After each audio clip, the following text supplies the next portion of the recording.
کی ذمہ داری ہے۔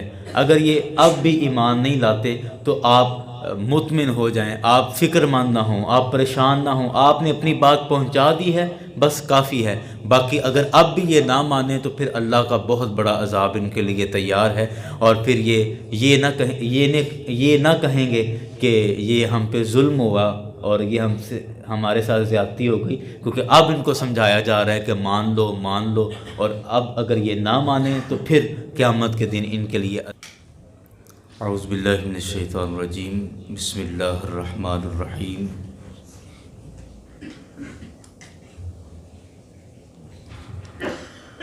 وجوہ یومئذ ناعمہ لسعیہا راضیہ فی جنت عالیہ لا تسمع فیہا لاغیہ فیہا عین جاریہ فیہا سرر مرفوعہ واکواب موضوعہ ونمارق مصفوفہ وزرابی مبثوثہ۔ صدق اللہ العظیم۔ یاران گرامی، سورہ الغاشیہ کا سبق پچھلے درس میں شروع ہوا تھا، اور پچھلے درس میں جو بات چلی تھی وہ رب کائنات نے اس سورہ مبارکہ کے پہلے حصے میں جہنم کے حوالے سے بات فرمائی اور ذکر ہوا، اور اس کے دوسرے حصے میں رب کائنات نے جنت کا تذکرہ فرمایا۔ اور یہ پورے قرآن پاک کا اسلوب اور طریقہ کار ہے کہ جہاں بھی عذاب کی آیتیں آئیں گی وہاں ساتھ جزا کی آیتیں بھی آئیں گی، اور جہاں جہنم سے ڈرایا جا رہا ہوگا وہاں جنت کی نعمتیں بھی بتائی جا رہی ہوں گی۔ یہ پورے قرآن پاک کا طریقہ کار ہے۔ پورے قرآن پاک میں جہاں بھی جہنم کی بات ہے وہاں ساتھ جنت کی ضرور بات کی جائے گی۔ جہنم کے حوالے سے پیچھے آیات گزری اور بات اس میں ہوئی۔ آگے فرمایا کہ وجوہ یومئذ ناعمہ، کہ اس دن بعض چہرے ایسے ہوں گے جو بڑے چین اور قرار کے اندر ہوں گے، بعض چہرے بڑے پرسکون ہوں گے، بڑے با اعتماد اور پروقار ہوں گے۔ فرمایا کہ لسعیہا راضیہ، وہ چہرے مطمئن اس وجہ سے ہوں گے کہ وہ اپنی کوشش پر راضی ہوں گے، کہ دنیا کی زندگی میں جو وہ کوشش کرتے رہے اس پر وہ مطمئن ہوں گے، راضی ہوں گے۔ نماز پڑھی تھی تو دکھاوے کے لیے نہیں تھی بلکہ اللہ کی رضا کے لیے تھی، اس وجہ سے وہ اس پر راضی ہیں۔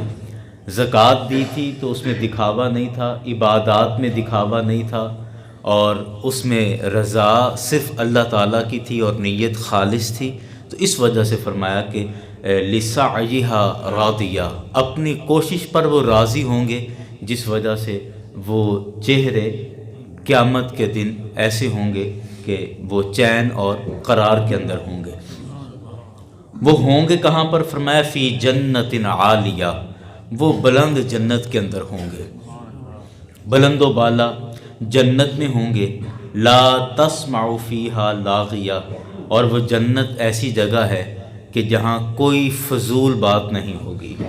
لا تسمع فیہا لاغیہ، وہاں پر کوئی فضول بات، کوئی لغو بات نہیں سنی جائے گی۔ فیہا عین جاریہ، اس جنت میں رواں چشمے ہوں گے، چشمے وہاں پر جاری ہوں گے۔ فیہا سرر مرفوعہ، اس جنت میں بلند و بالا تخت ہوں گے۔ واکواب موضوعہ، اور شیشے کے گلاس ترتیب کے ساتھ جوڑ کر رکھے ہوئے ہوں گے۔ ونمارق مصفوفہ، اور وہاں پر قالین بچھے ہوئے ہوں گے، اور گاؤ تکیے بھی بعض نے اس کا ترجمہ کیا، گاؤ تکیے یا قالین وہاں بچھے ہوں گے۔ وزرابی مبثوثہ، اور وہاں پر چاندنی پھیلی ہوئی ہوگی، روشنی پھیلی ہوئی ہوگی۔ یہ ساری اللہ تبارک و تعالیٰ نے جنت کی تعریف اور جنت کی وضاحت فرمائی۔ اصل میں بعض سمجھدار لوگوں نے یہ بات کہی کہ اصل جو حسن ہے وہ حسن ترتیب کا نام ہے۔ آپ سادہ سے کچن کے اندر، سادہ سے باورچی خانے میں بڑے سلیقے اور ترتیب کے ساتھ برتن جوڑ کے رکھ دیں تو وہ بھی اچھا لگنے لگ جائے گا۔ آپ ایک عام سا فرنیچر بیڈ روم کے اندر اچھے طریقے سے ترتیب کے ساتھ، صفائی کے ساتھ جوڑ کے رکھیں تو وہ خوبصورت لگے گا۔ تو اصل جو حسن ہے وہ حسن ترتیب کا نام ہے۔ تو اللہ تعالیٰ نے یہاں پر جنت کی ترتیب بیان فرمائی کہ وہاں پر گھروں میں قالین بچھے ہوئے ہوں گے، وہاں پر چشمے جاری ہوں گے، وہاں پر گلاس شیشے کے ایک ترتیب کے ساتھ جڑے ہوئے ہوں گے، اور جن پر پھر چاندنی چمک رہی ہوگی۔ تو وہ ایک خوبصورت جو منظر کشی کی گئی ہے دراصل جنت کی، وہ بیان کرنا مقصد تھی۔ تو جنت کی یہ منظر کشی کرنے کے بعد اللہ اکبر اللہ اکبر فرمایا کہ اے حبیب صلی اللہ علیہ وسلم کہ یہ کافر لوگ اس بات کو نہیں مانیں گے۔ کافر ظاہری بات اس کا انکار کریں گے، کہیں گے کوئی جنت شنت نہیں ہے، یہ انہوں نے خود ہی اپنا ہی بنا رکھا ہے، اور یہ اس طرح کا کوئی معاملہ نہیں، جنت ہے تو ہمیں دکھاؤ کہاں ہے جنت۔ تو اے حبیب صلی اللہ علیہ وسلم اب جو آگے آیتیں ہیں یہ ان کفار کو جنت کی دلیل سمجھانے کے لیے یہ آیتیں نازل ہوئیں۔ فرمایا کہ اے حبیب صلی اللہ علیہ وسلم آپ ان سے کہیں کہ تمہیں جنت پر یقین نہیں آ رہا اور جنت پر تمہیں بے اعتباری اور بے اعتمادی ہے، تو آپ ذرا افلا ینظرون الی الابل کیف خلقت، تو چلو جنت تو چھوڑو، تم کم از کم دنیا میں دیکھ لو، کیا تم اونٹ پر غور و فکر نہیں کرتے کہ اللہ نے کیف خلقت کیسے اس کو پیدا کیا گیا، کہ اونٹ کی تخلیق پر غور و فکر کر لو تو تمہیں سمجھ آ جائے گی کہ جو رب یہ چیزیں پیدا کر سکتا ہے تو وہ جنت بھی پیدا کر سکتا ہے۔ تو اب اونٹ کے اندر ایسی خاص بات کیا ہے؟ اونٹ کے اندر سب سے پہلی خاص بات یہ ہے کہ عام طور پر ہم جانور کیوں پالتے ہیں؟ ایک وجہ ہے کہ جانوروں سے دودھ حاصل کیا جاتا ہے، دوسری وجہ ہے جی جانوروں پر سواری کی جاتی ہے، تیسری وجہ ہے جی جانوروں کا گوشت کھایا جاتا ہے، اور چوتھی وجہ ہے جی ان سے ہل چلایا جاتا ہے، یعنی خدمت لی جاتی ہے یا پانی نکالا جاتا ہے۔ یہ 4-5 وجہ ہیں جانور پالنے کی، اور یہ کسی جانور میں ایک خوبی پائی جاتی ہے، کسی میں 2، کسی میں 3، لیکن اونٹ ایک ایسا جانور ہے کہ جس میں یہ ساری خوبیاں پائی جاتی ہیں۔ اونٹنی سے آپ دودھ بھی حاصل کر سکتے ہیں، آپ اس سے گوشت بھی حاصل کر سکتے ہیں، آپ اس پر سواری بھی کر سکتے ہیں، آپ اس سے خدمت بھی لے سکتے ہیں، ہل چلا سکتے ہیں یا پانی کنویں سے نکال سکتے ہیں، اور یہ ساری خدمات جو آپ مختلف جانوروں سے لے سکتے ہیں وہ اکیلا اونٹ آپ کو دیتا ہے۔ ایک دوسری بات یہ کہ اونٹ 15-20 دن بغیر کھائے پیے سفر کر سکتا ہے، اور یہ جھاڑیاں اور کانٹے کھا کے بھی گزارا کر سکتا ہے، اور اونٹ کے جسم میں پانی جمع کرنے کی صلاحیت ہوتی ہے، اور یہ ایک دفعہ پیٹ بھر کے پانی پی لے تو اس کے بعد پھر کئی دنوں تک بغیر کھائے پیے بھی سفر کر سکتا ہے۔ پھر اونٹ کو چونکہ یہ ریگستان میں عام طور پہ سفر کرتا ہے تو اونٹ کی آنکھ کے 2 پردے ہوتے ہیں۔ ہماری آنکھ کا ایک پردہ ہے، جو ایسے اپنے آنکھ جھپکی تو آنکھ بند ہو گئی، لیکن اونٹ جو ہے اس کی آنکھ کے 2 پردے ہیں، ایک جس سے یہ آنکھ بند کرتا ہے اور دوسرا ایک سفید پردہ ہوتا ہے، اور وہ کس وجہ سے اللہ نے رکھا کہ جب یہ ریگستان میں ریت میں سفر کرے تو طوفان آ جائے، ہوا چلے، آندھی چلے، تو اس میں پھر یہ سفید پردہ صرف نیچے کر لیتا ہے، جس کی وجہ سے ریت اور مٹی اور کنکریاں اس کی آنکھوں میں نہیں جاتی اور اس کو نظر بھی صاف آتا رہتا ہے۔ تو فرمایا کہ افلا ینظرون الی الابل، کیا وہ غور و فکر نہیں کرتے اونٹ کے اندر کیف خلقت، کہ کیسے اس کو پیدا کیا گیا ہے، کیا کیا خوبیاں ایک جانور کے اندر رکھ دی گئی ہیں۔ وَإِلَى السَّمَاءِ كَيْفَ رُفِعَتْ، کیا یہ آسمان پر غور و فکر نہیں کرتے کہ اس آسمان کو کیسے بلند کر دیا گیا ہے۔ وَإِلَى الْجِبَالِ كَيْفَ نُصِبَتْ، کیا یہ پہاڑوں پر غور و فکر نہیں کرتے کہ ان پہاڑوں کو کیسے نصب کر دیا گیا، زمین پر کیسے قائم کر دیا گیا ہے۔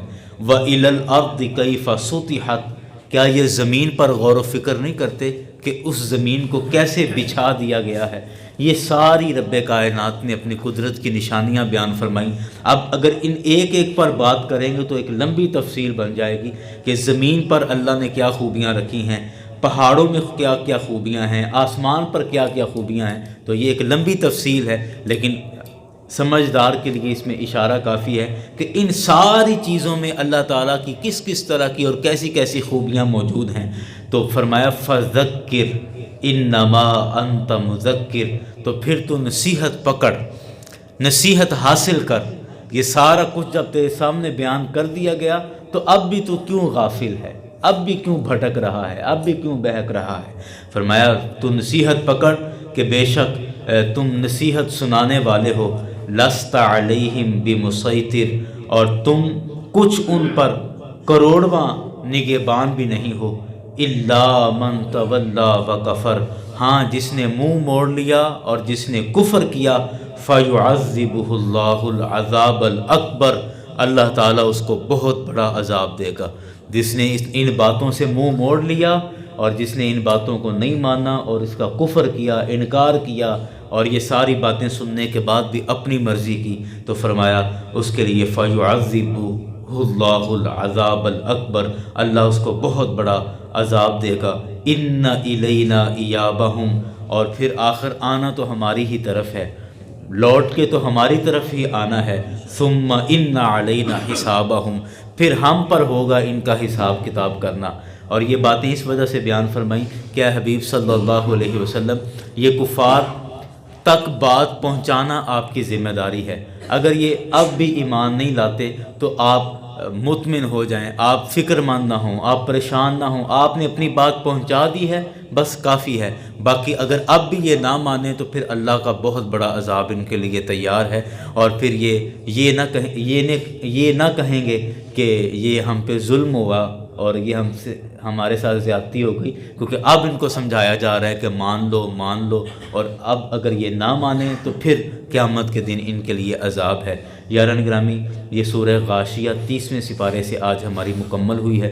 انشاءاللہ کل غالباً سورہ الطارق اس کے بعد ہے، اس کو شروع کریں گے، اور یہ ہفتے میں 2 دن ہم نے رکھا کہ جمعرات اور جمعہ فجر کی نماز کے بعد یہ 2 دن کا درس ہوا کرے گا۔ اللہ پاک سے دعا کریں کہ اللہ تعالیٰ مجھے سب سے پہلے اس پر استقامت عطا کرے، اور جب تک زندگی ہے یہ درس قرآن اس طرح چلتا رہے، اور اس کے بعد آپ اپنے لیے بھی دعا کریں کہ اللہ پاک ہم سب کو استقامت دے کہ ہم اللہ کا کلام پڑھنے اور سننے کے لائق ہو سکیں۔ بسم اللہ الرحمن الرحیم۔